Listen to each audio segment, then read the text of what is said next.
Hey guys, Pastor Russ giving you the start of something new today. We're going to, for the month of June, as elders and leaders in the church, give you updates about what God has done in the first half of the year. It's been an incredible 6 months. God's done some great work. Next week, you're going to hear about some of the numeric growth we've seen in the first 6 months of the year. You're also going to hear about the financial growth and our impact through your generosity here. That's extending into our community. And then finally, you're going to hear about the mission partnerships and the mission team that we developed to help you get equipped to opportunities of serving in our community and around the world. And so it's going to be a month of updates with great information. God has been faithful to work through us. And today I get to kick that off by giving you some information about our elders and structuring process here at the church, as well as our facilities as we look forward into the fall. This church is an elder-led church. We have a group of men, lay leaders and lay elders, that make up this elder team. Davin Acker, Daniel Pearson, and Zach Johnson have been a part of that for a very long time, alongside with Austin Barnett, and I'm kind of the new guy on the block. We make up a team of 5 that prayerfully serve and shepherd in this church and give oversight to our church. And Davin is coming to a season of transition. He has been here from day one. It was his Pizza Inn on 290 that this church started in 10 years ago. And he's getting ready to make a move down to Charleston, South Carolina.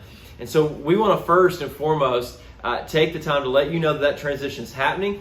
It is on good terms. We love Davin. We want to honor Davin because, honest to goodness, where we're at right now, the opportunities that we have, a lot of them have come from God's faithful work through Davin and his generosity towards his local church, 4 Points. And we just are grateful for the way he's invested in and led and encouraged so many in our church over the first decade. And so as he's transitioning out, we want to honor him, and then we want to invite you into part of the solution. I'm working on an elder training process so that we can continue to develop elders within our church.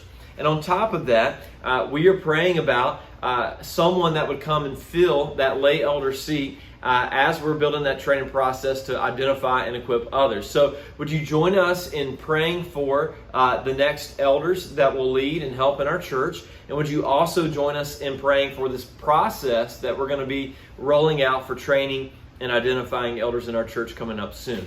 On top of that, we made a land purchase a while back, 14 acres of land on 101.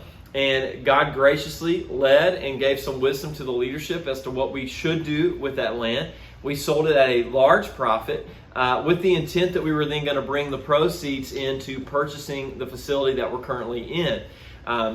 Some things have changed. We sold the land. We made a good amount of money, and we appreciate your generosity for that. All of that money has been set aside and earmarked for future facilities. But the owner of this place that we're meeting in right now no longer wants to sell. And so that was kind of the curveball that we faced in the first 6 months. And so what we're asking for you as a congregation to do with us is we've set that money aside for our future facility, and we're now praying, God, where would you have us meet and gather? What does that look like?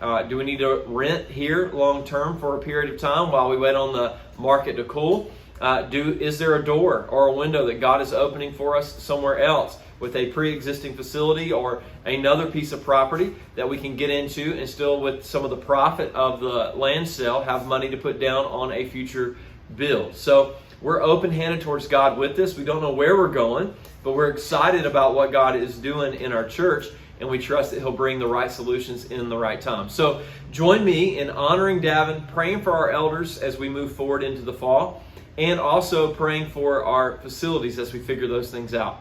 We appreciate you. As a church, we get the opportunity for a short amount of time to link shoulder to shoulder and shield to shield for the glory of Jesus Christ. And we've seen God reach the least, the lost, and the lonely, which is our mission in this first 6 months in some incredible ways.